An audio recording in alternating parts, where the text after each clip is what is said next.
and want to be with them, you shouldn't judge somebody by that. That's what I say. I mean, no, I mean, I'm just saying, agree. dude. I totally agree. You know, like, you have a roof over your head, you pay your rent. Exactly. You eat, you do this, you know, like, you don't, you know, it's not like your stuff's all over the place, I can walk in it, and you doing what you love. Exactly. I mean, you're a lover of life, right? I'm passionate about my work. Passionate about work. Love it. I am. I know you are. It makes me happy, too. This is cool. I've known you 3 years? 2 years? 2 years now? less than 3 years. Less than 3 years. Wow. Probably closer to 2. Wow. I mean, oh, you're asking about the South Africans and the... Yeah, did you know that? Did you hang out with the Australians and the South Africans? All the time. They were my friends. I dated an Australian named Yitzi Gutnick, one of the Gutnicks, you know, from Australia, like the famous Hasidic family. I love the Australians. I love the South Africans. You know, I learned all the lingo. How's it? And shame, man. You know, like, you learn all their stuff, and you know, like, they shaped most of Renana, you know, because it was founded by them. Yeah. So, but they were great. Like, I mean, those are the most English speakers. Even though there are lots of Americans, Yeah. like, you mix with all of them, all the English speakers. You know, they all mix. They all hang out. It was fun. I had a very close friend. She was South African. She was really short, but it's okay because her temper made up for all that, and her voice. So, she was awesome. For the most part, she's very drama. If she ever sees this, she'll kill me, but rock on. Why did you leave Israel? We had a family tragedy, unfortunately. How old were you when you left? 19. I just finished the national service for religious girls. What is national service for religious girls? I worked in the cerebral palsy nursery for children that had CP, like that's floppy or stiff jointed. They were very, I mean, their mental retardation, severe. Children that were either born with birth defect or were born were born normal but had an accident when they were kids. So I worked in a nursery and I learned everything, like, for what I do now, PT, OT, like, learned how to put them their standards. I learned so much. I mean, like, I knew working in that nursery, I wanted to work with special needs kids. That was the happiest time of my life. I lived in Jerusalem. I loved it. Oh, it's amazing. So 18 and 19, 18 was the happiest year of your life. Definitely. Absolutely. No, I was free. I lived in Jerusalem. I was able to do whatever I wanted. Well, except wear pants in an apartment, but besides that, it was good. And why haven't you moved back? Well, my family lives here. I mean, like, I started going to college here in the States. I was living in, I went to Florida for 2 years, and then I went to University of Maryland, and then I went to a few other universities. I mean, like, you know, my family just kept moving. I mean, financially, it was really hard for my parents to live there. I mean, like, you know, they had good, decent jobs, but, like, we went through all our savings there. I mean, like, if you don't have a high-tech job, the economy is not good. And what years were these? 95 to 2000. Okay. And very, very hard financially for my family, but we made it. We loved it there. It didn't really matter. I don't know. I mean, something just doesn't want me to go back. Like, I came back to America, and I, you know, slowly changed all my perspectives on life. I'm a totally different person than I was living in Israel. And now this is my home. They say, I mean, not that I don't love visiting.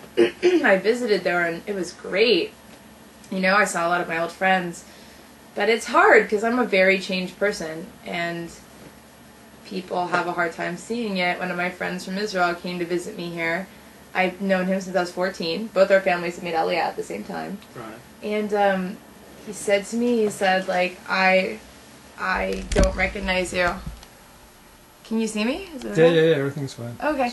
He said, I don't recognize you. Just getting a different angle. Just different angle? Okay. Yeah. Well, why didn't he recognize you?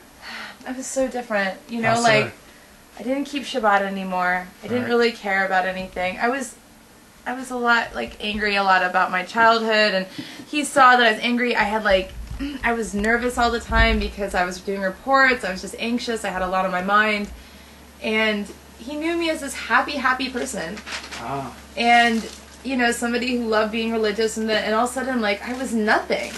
he wanted to label me. He wanted to be like, Allison, what are you now? Conservative, reform? Like, no, I don't want to be that. I don't have any interest in sitting in shul with men. I said, if I'm going to sit in a shul, I'm going to sit in an Orthodox shul. That's where I'm comfortable. I said, if I'm going to do it, if I'm going to daven, I'll daven for real. Like I said, I don't want to be part of those movements because I have to be honest, it feels like a step down.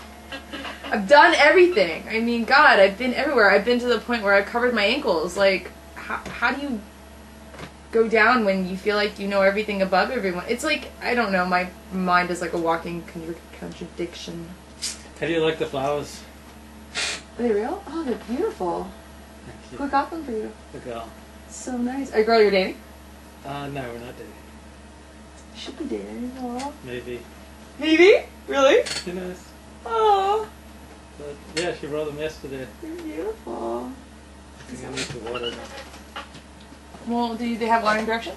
They should. Where would they have to do it? Usually there's one a little thing. Mm, You just probably have to give them a little bit of water. yeah.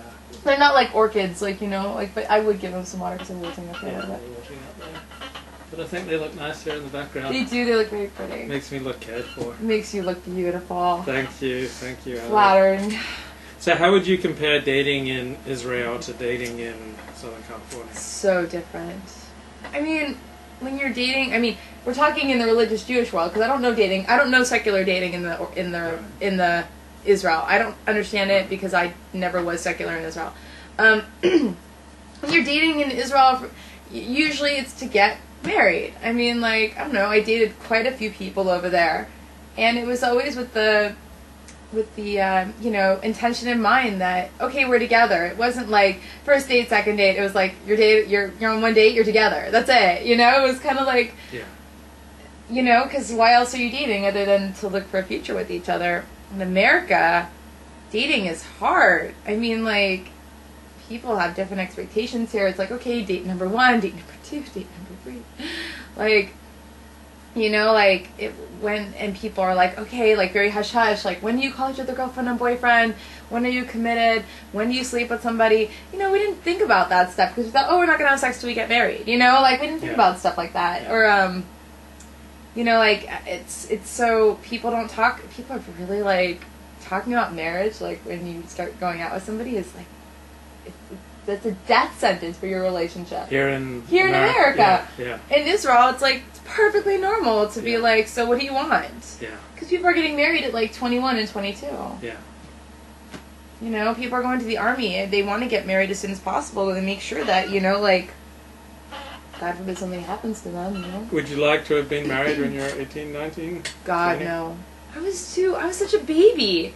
I mean, I'd run around like, I mean, I was not just not a baby, excuse me. I was just a free spirit. I wanted to travel the world. I wanted to do everything. Yeah, I wanted, like, to be with somebody, but, like, God, if I had gotten married back then, I would have been crazy. I mean, like, I am crazy now. I just, like, not crazy, but, you know, I would have gone stir crazy. Yeah. Being, you know, like, I mean, I was too much of a free spirit. I mean, I had so much growing to do. I was not fit to be a wife or a mother at 19.